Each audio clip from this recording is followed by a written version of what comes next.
Hi, today I'm going to be doing a hard forces problem. So this is an A-level forces problem with, usually they have two objects, so this is a two-object force problem. We're given a picture, and our problem reads block A. Why are they so uninteresting? It could be a car, it could be, I don't know, a statue. It's a block. Block A has a mass of 4 kilograms, and block B has a mass of 2.8 kilograms. The table is frictionless. Good. The blocks have just been released, so we've been holding on to one of them and now we've let it go. What is the acceleration of the blocks, including direction, and what is the tension in the rope? All right, we have our picture already, so what are our knowns? A has a mass of 4 kilograms, B has a mass of 2.8 kilograms. The table's frictionless, the blocks have been released. Okay, don't know much. What's the acceleration? And what is the tension? All right, so with two object problems, there's a couple things we need to keep track of. If these two objects are tied together by a rope, then their movement is the same. They have the same acceleration, they have the same velocity, they're moving the same distance. Also, because they're tied together by a rope, the tension of the rope pulling on A and the tension of the rope pulling on B is going to be equal. So when we have two objects connected by a rope, those are just some things to keep in mind. Let's figure out what we're going to do. All right, picture, knowns, unknowns, force diagram. Now we have two objects. We have to do two force diagrams. So object A, it's on the table, which means the table's exerting an upwards normal force. The earth is pulling down. Oh, be careful, that's MA. The rope is pulling it to the right, and we're told there's no friction. We're done. Object B, the earth pulls down on it and the rope pulls up on it. That's it. It's not resting on anything, so there is no normal. What direction is the acceleration? Because I always say choose your axes to match the acceleration. Well, this one is accelerating that way, and this one's accelerating this way. Okay, and the accelerations are equal since they're tied together. If I call this the acceleration of A and this the acceleration of B, we know the numbers are equal. Let's use our standard coordinate system and just look at how things work out with this. For block A, I'm going to skip the XY chart because this is very easy, and I think at this point most of you are able to skip that XY chart and go straight to the Newton's second law equations.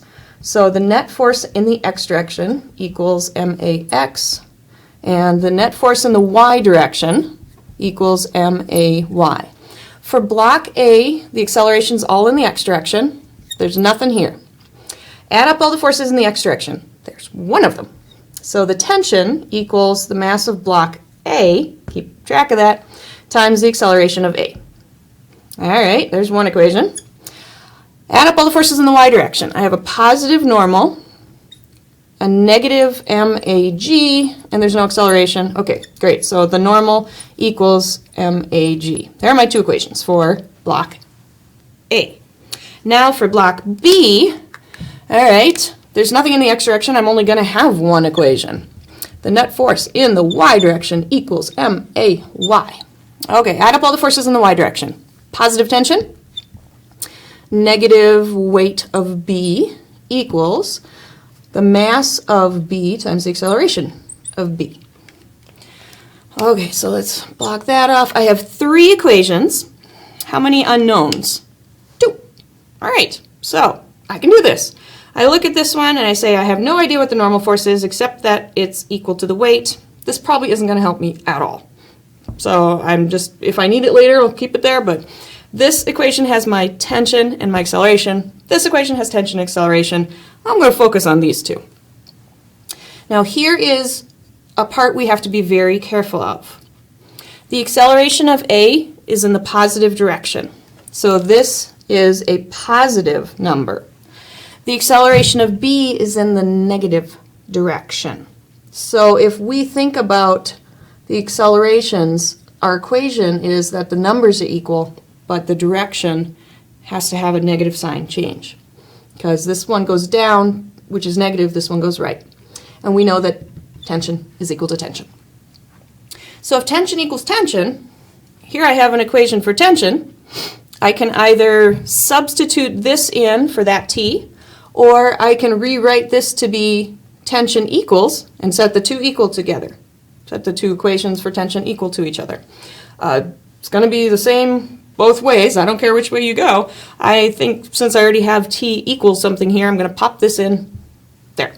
So I'm going to replace T in this equation with what I know T must equal. Oh, this is going to be big. The mass of A times the acceleration of A minus the mass of B times gravity equals the mass of B times the acceleration of B. And look at that, we got rid of one of our unknowns. We got rid of tension. Now we have an equation where the only unknown is the acceleration. Now technically I still have two unknowns because of the acceleration of A, acceleration of B. I can make my life easier by saying, oh, they're the same with a sign change. So MA minus MBG equals MB times a negative A. So I'm going to pop that negative out front. Now, there's only one unknown. I know my mass, I'm looking for A, I know my mass, I know gravity, I know my mass. How do we solve for A?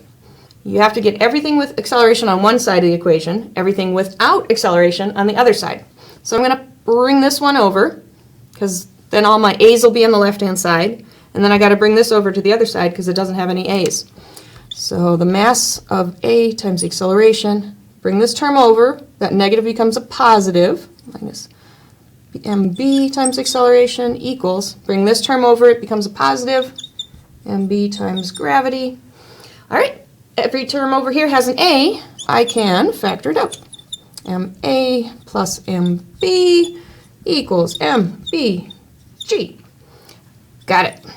What's the mass of A plus the mass of B? 4 plus 2.8 is 6.8 equals the mass of B, which was 2.8 times 9.8.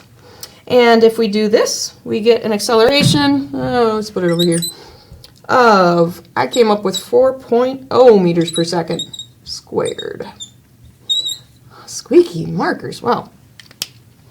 All right, so that's our first part of the problem. We figured out what our acceleration was, and it's pretty darn fast, 4 meters per second squared, but there's no friction. So again, whenever we're frictionless, we're going to have large accelerations.